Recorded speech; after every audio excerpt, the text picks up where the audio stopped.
Hello, Steve89. Well, I started collecting He-Man again. Now, this happened during the you-know-what. I discovered the Super 7 line. I'm also collecting the Origins line as well, which I'm going to go into. But I was really impressed by the Super 7 line. I had originally confused it with the Classics line, because one of the issues with the He-Man figures, because I was fortunate enough, I got some figures when I was a kid, and I was smart enough to go around and buy all the figures off kids who are now teenagers who didn't care about He-Man anymore. So I managed to buy a lot of them for like $5. So the only ones I didn't have were Ninjor and Scareglow. And I got Ninjor from a fair for like $10, and I got Scareglow offline for about $350. I think that was about the cape or any accessories or anything.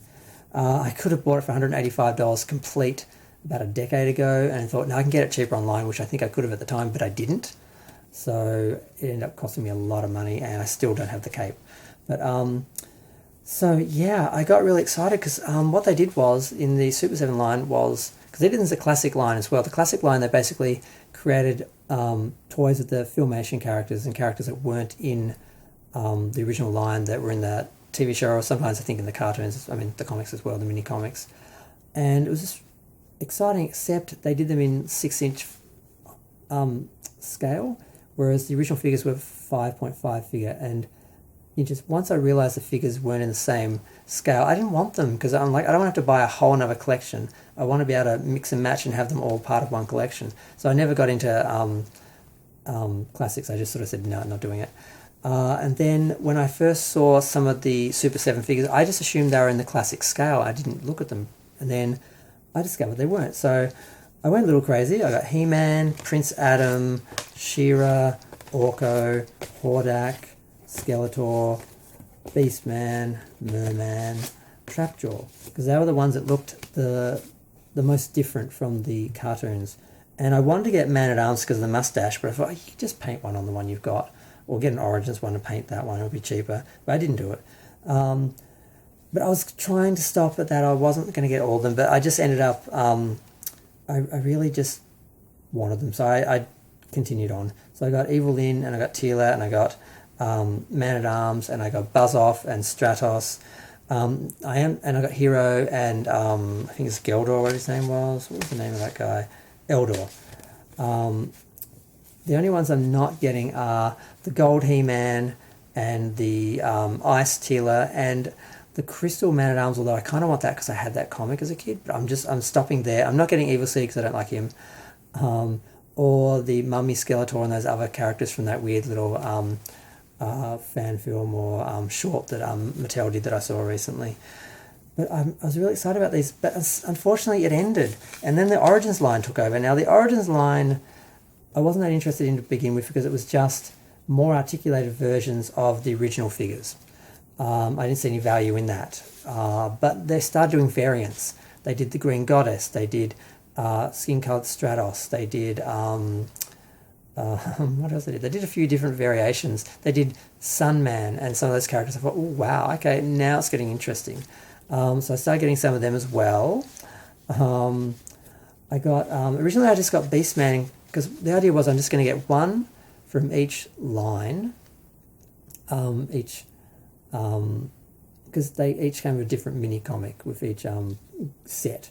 So I thought, well, I'll just do that with each wave. And up to 10 waves with 4 to 6 figures each. So they've got like 40 to 60 figures now. I think I had about 5 of them. And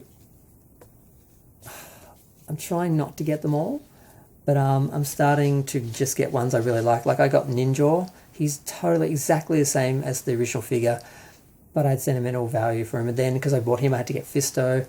And then I thought, well, why am I getting these? They look just like the originals. And then I thought, I can put them on the vehicles, because I always feel like the vehicles look wrong with no figures on them. But I'm always scared that the aging rubber leg joints are going to be ruined if you put them in the toys in the vehicles for too long. So I thought, I'll put the articulated Origins figures in the vehicles, and then I can just keep the original ones for display. So I have my vehicles displayed with the characters, and I have the characters. So that works. So that was my way of justifying buying them and completing, not completing it, but completing the Origins, completing the Super 7 collection, aside from the one I didn't want, and continuing with the Origins line.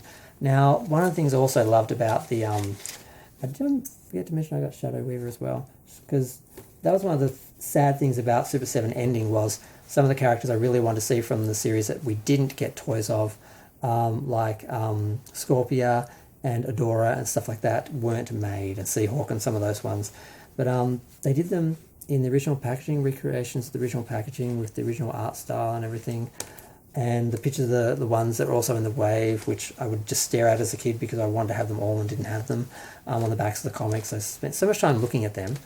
And it was fun to collect. I cut the bubbles off the cards. I keep them like a big pack of cards I just look through whenever I feel like it.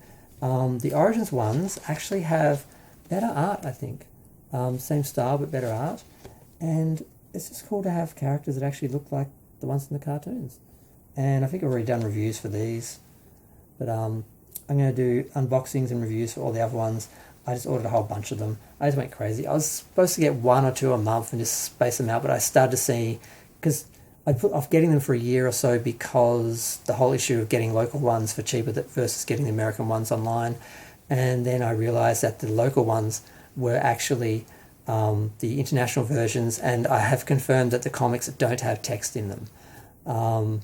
So there's no way I'm ever buying one of them, and I'm praying that the Clamp Champ I bought off the little toy company had the correct image of the American version, because Toy World, all of their versions are supposed to be American versions from the box art they have the picture of, but they're all actually the international versions. So I'm praying, I didn't realise that was happening with a big company like that, so I'm hoping the little toy company hasn't made the same mistake and I haven't ended up with an international Clamp Champ, because every person I've bought one from, I've made them check and confirm with me that's actually the American one.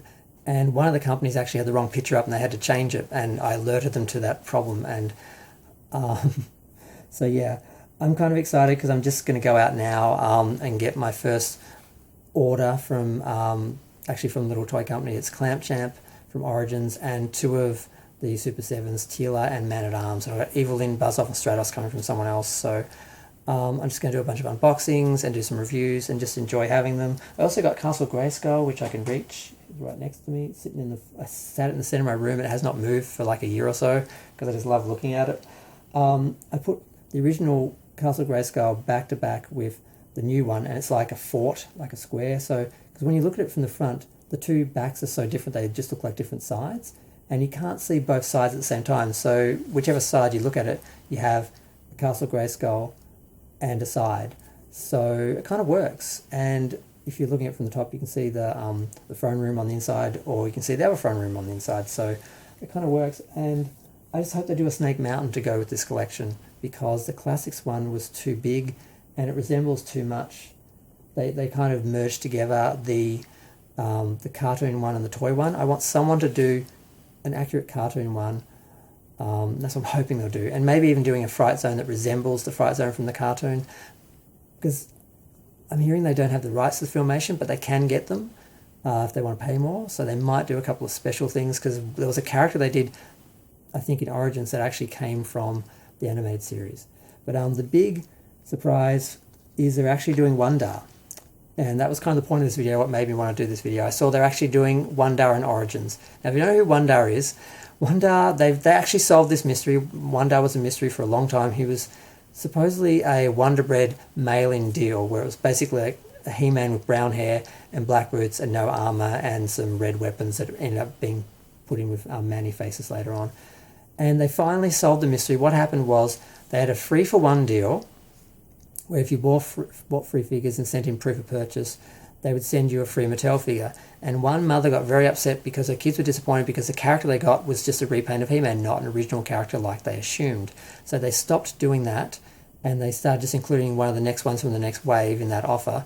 And they sent the rest of the stock off to a bunch of small companies and so forth. And I think that's where Wonder Bread He-Man came from, because probably some small grocery store chain got some stock and they put them up for sale with their Wonder Bread or something like that, and he got known as the Wonder Bread He-Man, and then he got called Wun-Dar in the Classics line and got his own story, and then he appeared in Revelations, which is one of the reasons why I wanted him and Hero, because once I saw them on the screen, even in Revelations, it made me want them. It made them feel like real characters. So yep, I'm collecting He-Man again, and I'm really enjoying it. I'm enjoying getting the packages, opening them up, keeping the cards, because I didn't end up with any of the cards from the originals. And I don't know, I just wanted to share that they're doing a Wun-Dar. He looks great. Because they kind of denied he existed for a while, but they eventually solved the mystery, and now they've finally embraced him. And I'm going to have my own Wun-Dar, not the original because they're incredibly expensive. But yeah, I'm just enjoying collecting them again, and I just want to share that. And I'm going to do a bunch of unboxings and reviews of the new figures I get later on. So feel free to share, like, comment, subscribe. Let me know what you think of the Super 7 and the Origins line. And yeah, I'm going to go to the parcel locker and get my first parcel of this latest sort of stretch of collecting them, because I bought a bunch and then I stopped once they started releasing them locally, and then they didn't turn out to be what I wanted. I couldn't get them, and then they didn't turn out to be what I wanted, so here I am starting over again. Bye.